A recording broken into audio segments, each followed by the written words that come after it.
Isn't that good? I never get tired of that song. Yeah. Are we going? Okay. So welcome to the broadcast for Home Center Spiritual Center. Today in February 2023. Man, when the time turned to 2000, did we ever imagine these years? I remember some of you don't even remember 2000. Okay. Oh yeah, okay. Some of us do. Anyway, welcome. My message today is going to be about freedom and forgiveness. But first off, Connie is going to lead us in an opening prayer.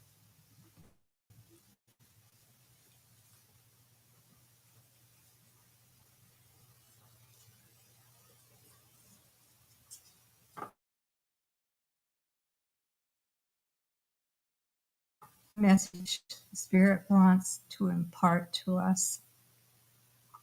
Let us leave our thoughts of the outer world at the door and our worries and concerns at the window before we enter the inner sanctum within our soul heart and open the gate to receive. Amen.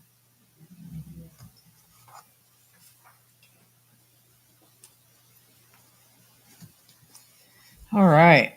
Forgiveness. That's a topic we usually go, ugh, right?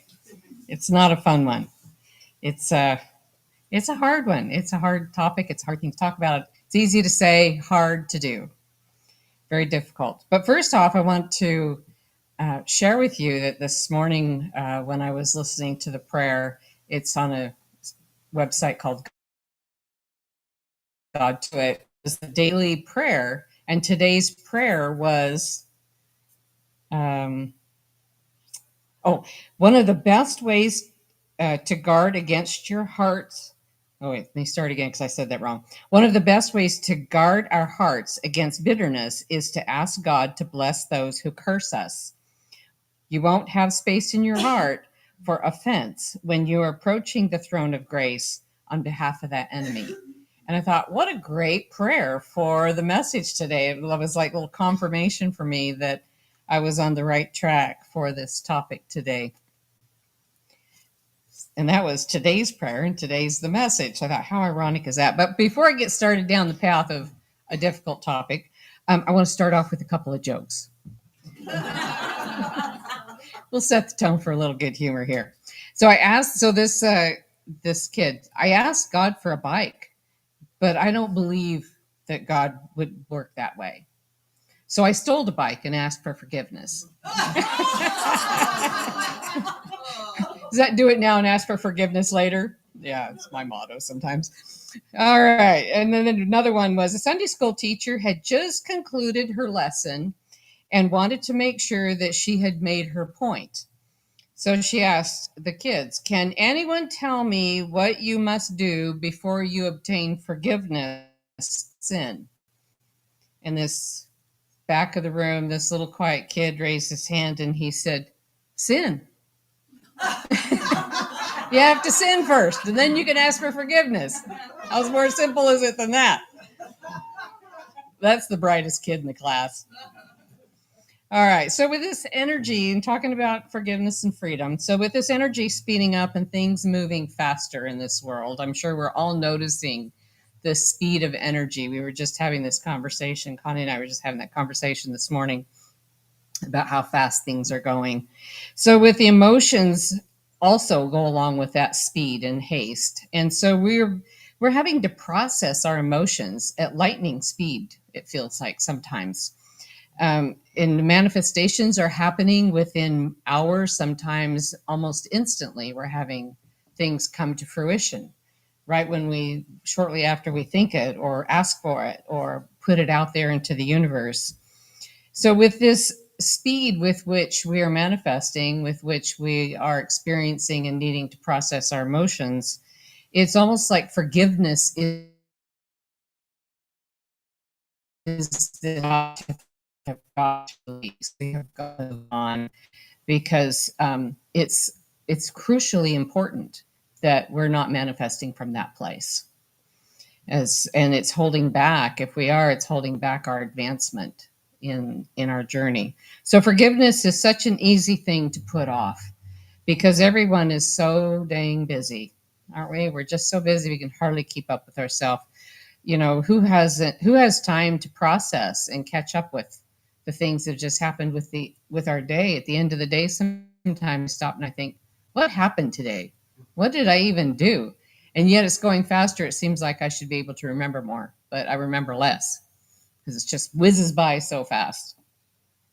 So we seem to have this big, we experience these big tasks that barrel down on us one after another, and it takes our most immediate time and attention and the demands of that.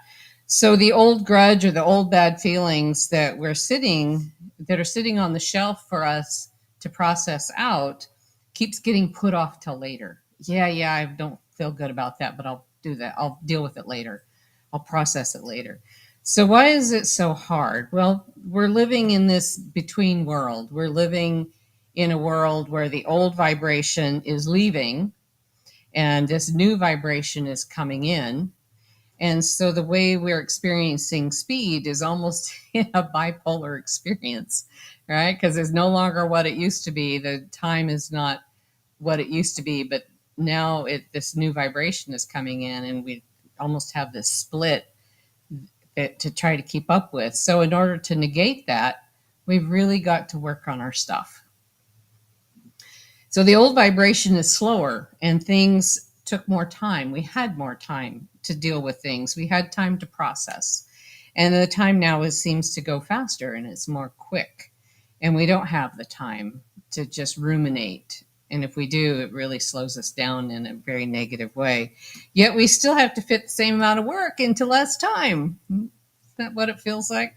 So we're trying to process our emotional baggage in time that no longer exists. So we've got to find a new way to do it. So it's enough to make a person feel crazy, and it's very understandable. So if you're crazy, it's okay. We're all there with you. So you don't have time anymore or the excess energy to carry that baggage around and to get bogged down with it. So the things that we're carrying are those hurts and those pains and resentments that happen to us. They tie us to the past. They tie us into the old vibration that is leaving, and it gets harder to process it as more time goes. As the new vibration comes in, the old vibrational frequencies are harder because they're not in the new time. So it's really imperative. So the resentment or the story that we carry ties us to that time, place, and those people in that event, in that time that it happened. And it will not allow us to move forward in this new energy because it's change tethered to the past event and those people to the time and place the event in the past. It's like a chain tied to that time. So as this new energy is moving everyone and everything, we can only move forward as much as our chains are tethered to anger, resentment, hurt, revenge, getting even, or even holding on to the deep need to have an apology. I will not forgive that person until I hear an apology from them.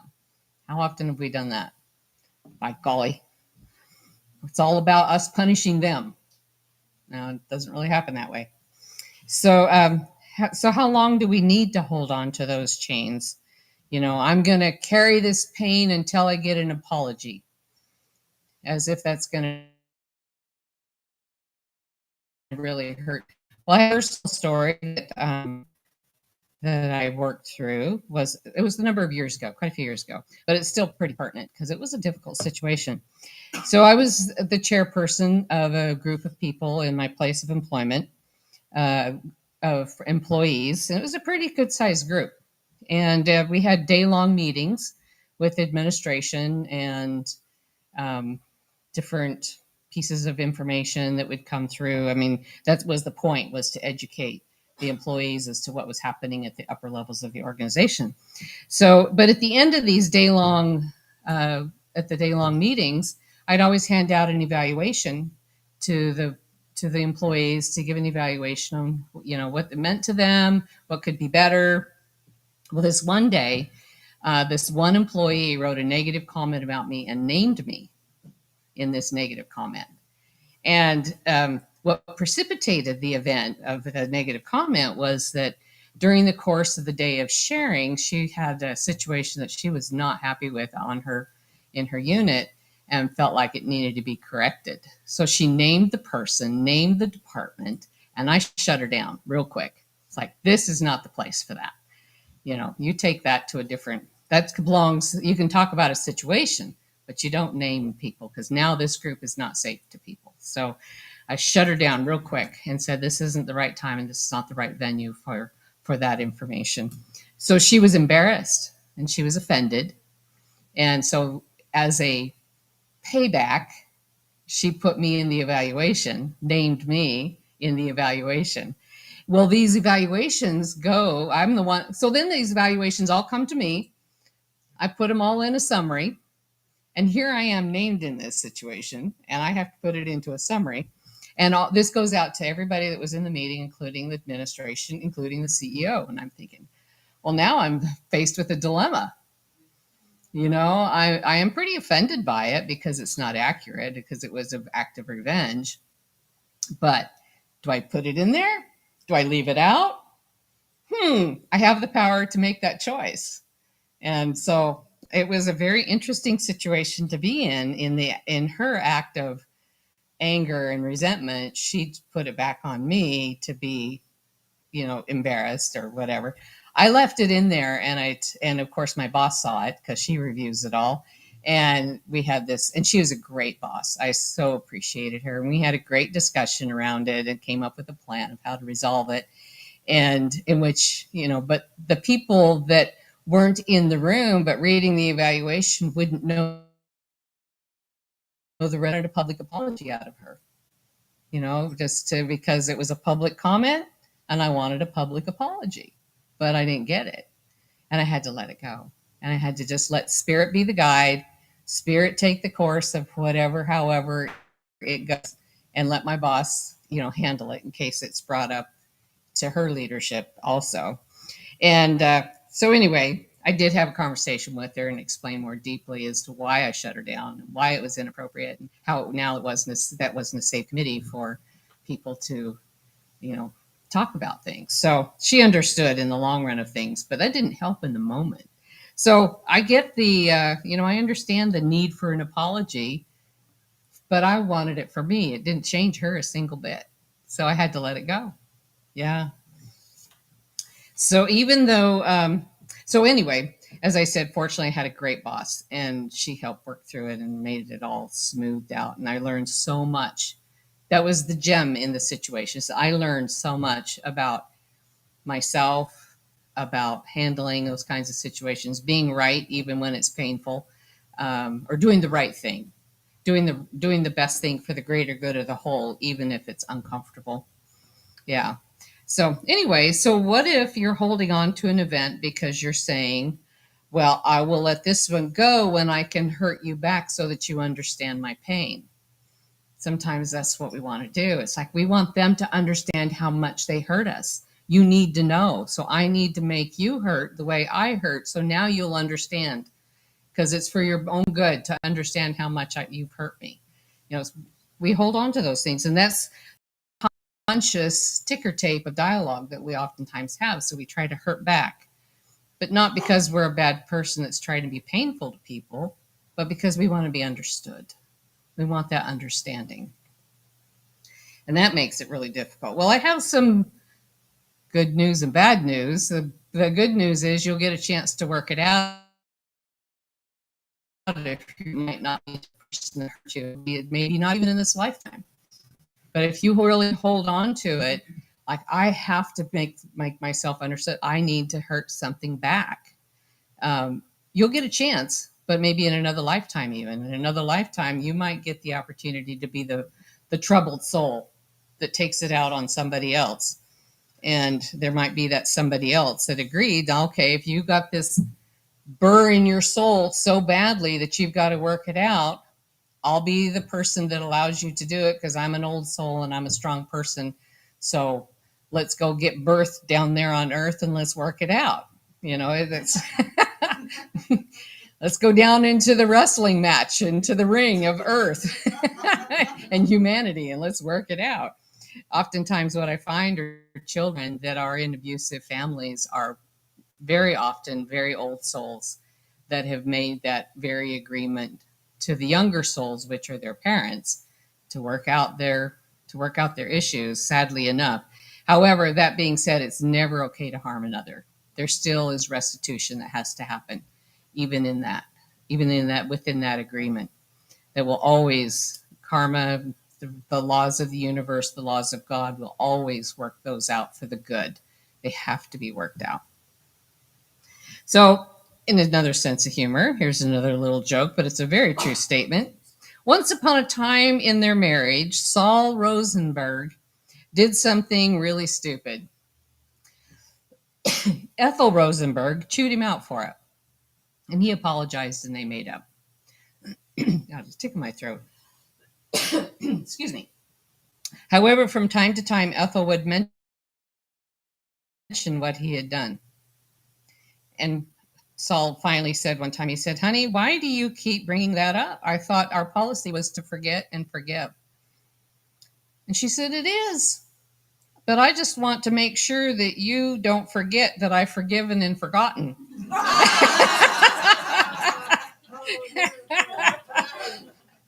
I don't think that's it's working out here, my friend Ethel. How often do we really do that? We have an owie. Excuse me. Would you get me a little drink of water? So often we have an owie and we just keep bringing it up. And then when people say, "You got to let that go," it's like, "Oh, it doesn't bother me anymore. I'm so over it." Thank you, dear.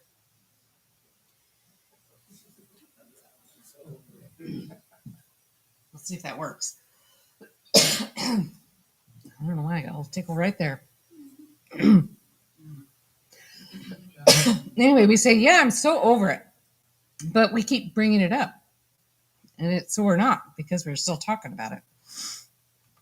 Well, anyway, there's a short video that I would have loved to have shown you, but I would have run into copyright issues. Oh, thank you. It's finally kind of resolving, but hey, that's pretty good, guys. Yeah. Anyways, there's this really short video, but because of copyright issues, I can't broadcast it during the broadcast. I can't show you during the broadcast. But some of you might be familiar with this Lutheran pastor. Her name is Pastor Nadia Boltz-Weber. Have you ever seen her? Oh, she is a hoot and a holler. And I really deeply appreciate who she is. She is out of the box in all ways. Anyway, so she's showing this video, or having this just discussion, church, and just talks from her heart. And this one is on forgiveness. And she calls forgiveness, and these are her words, because I'm not comfortable saying this from up there, but it is what it is. Because I have to quote her in order to get the flavor of her personality. So she says, "Forgiveness is being a badass warrior." I love that. And she says it's not an act of being pansy, of saying, "Oh, it's okay." It's really about being a badass warrior. That's what forgiveness is. She points out in this that some very interesting forgiveness that speaks to the truth in me. And she says, if you hold on to an evil deed so tightly that you tell the story over and over again, and you're obsessed over it, it consumes you. And then in some level, you start becoming that which was offensive to you. You start becoming that other person. And you become them. She says she believes that when someone mistreats us or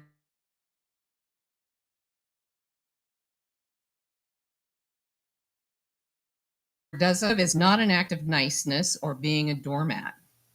To hold on to the resentment of the anger or the anger, maybe it may feel like, the evil becomes, because in the end, I'm not saying that right.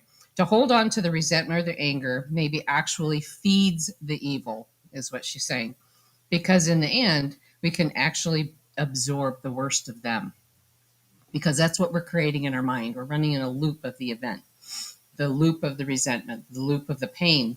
And we know the principles of manifestation, right? What we think about, what we put our energy in, our attention into, becomes our tomorrows. So then it absorbs us. Or in her words, the enemy, we become the enemy, and the very thing that we are in anger and resentment of. She suggests that forgiveness, there's where she says, is not a pansy way of saying it's okay, but rather a bolt cutter to what links us to the offender.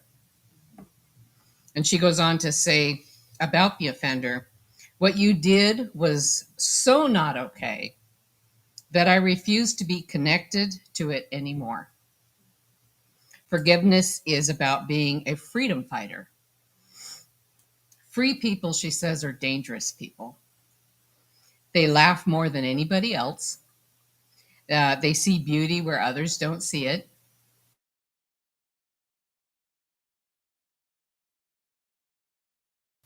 Power them. They just stand in their own integrity. It's like, well, that might be offensive behavior, but it doesn't offend me because I'm bigger than that.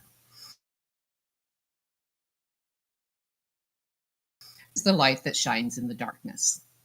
If you ever get a chance, I would look her up and watch some of her videos. She's pretty amazing. So now is the moment to work out any old stuff that you might be holding on to or allowing it to govern your life. This holding, thus, it's holding us chained into a part of us that no longer exists, or into a time that no longer exists. And if you can work it out with someone and let it go, then get busy and do it. Dig in, work through it, come to a place of grace, and forgive yourself for holding on to it for so long. Forgive yourself for being offended in the first place. And come into the light, bring it into the light, find the treasure that is in that event for you, because nothing is lost in the economy. Even if it's unexpected, even if it's unfair, God will always find a way to give you a treasure out of that. There'll be something you discover in yourself, a new lesson, a new opportunity. Even people who have cancer often say they wouldn't give it back because now today they're so much better than they were before. They know parts of themselves they didn't know. That's an illness. It could be indeed of somebody else that does the same thing. We discover a new strength within us. So in closing, before we go into meditation, I want to leave you with this quote. Forgive, not because they deserve it, but because you deserve peace. So let's go into a nice little forgiveness meditation. Take a nice deep breath. So acts of forgiveness are done for ourselves, not for others. Take a nice deep breath in and slowly release it out. Feel your body relax.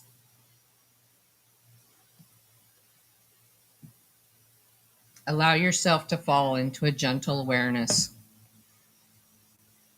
And repeat in your mind these affirmations. I release all resentments that I carry. I let go of negative, harmful thoughts and habits. I will not allow my mind to be my prison. To forgive others, I need to forgive myself.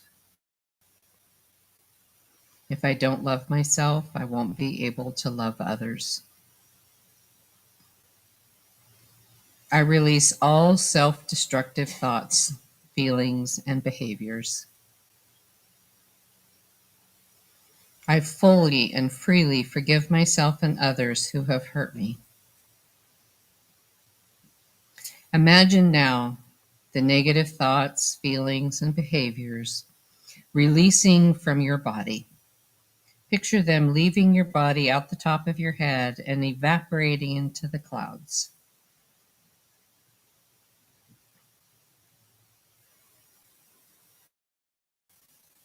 I now have created a space for healing, a space to take place of all the harmful and unhealthy minds.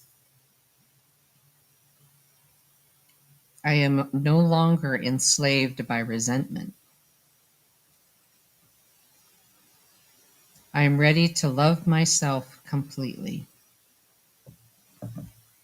And by forgiving myself, I become more forgiving of others. I now focus on the present. I now approach any negative feelings with curiosity. I take full responsibility for my thoughts, feelings, and actions. I am the creator of my own destiny. I am healing and growing stronger in this very moment. I feel the strength growing in my mind, body.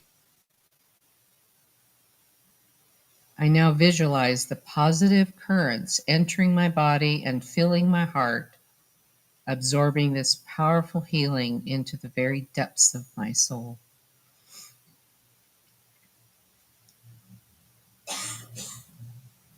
And now slowly bring your awareness to the present moment, becoming aware of your body sitting in the chair. Take a nice deep breath to allow your eyes to open. Allow yourself to move forward today with a brand new found strength and resilience.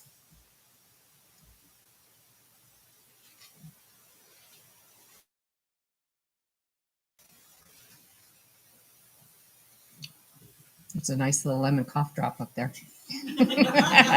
for whoever's coughing. All right. How are you guys doing? Doing all right? All right. So we'll do the offering now. And let's see. Oh, you'll get, yeah. Brandy's usually on the basket, but she just stepped away.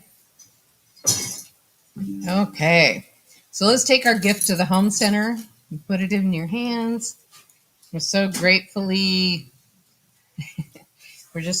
to be able to have this center, and we appreciate the support and the love and the giving that keeps the lights on and the place warm.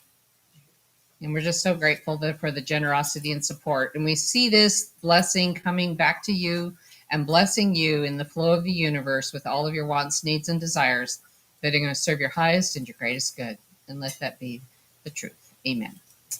All right. So the basket's going around. So while that's going around, I'm going to share with us a little inspirational story and a closing prayer. And then we'll close our broadcast and I'll come back up and do the announcements. All right. You ready?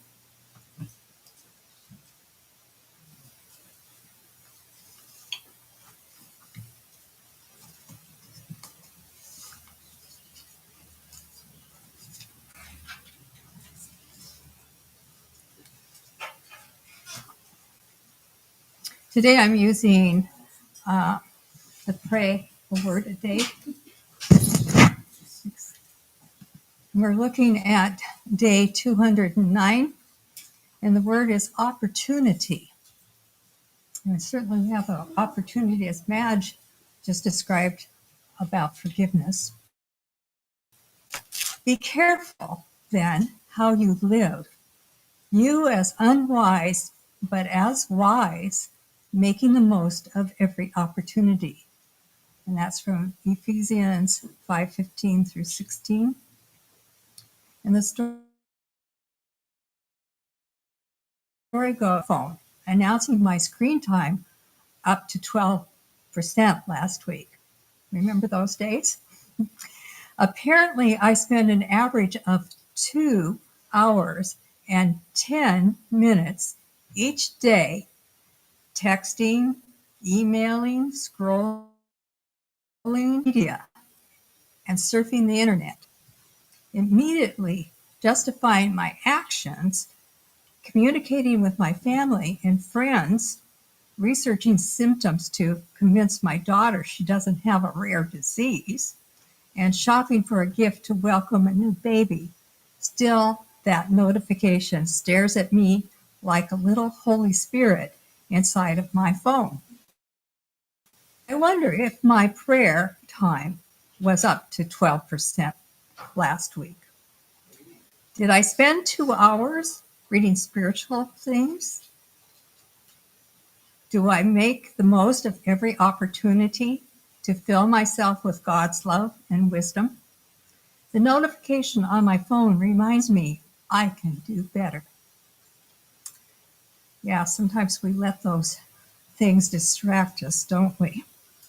So, for our closing prayer, Spirit, help me spend less time online and in my distractions and more time with you. Amen.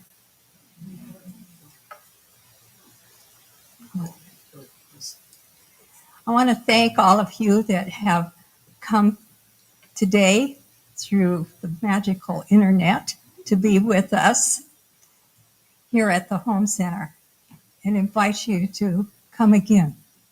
Thank you.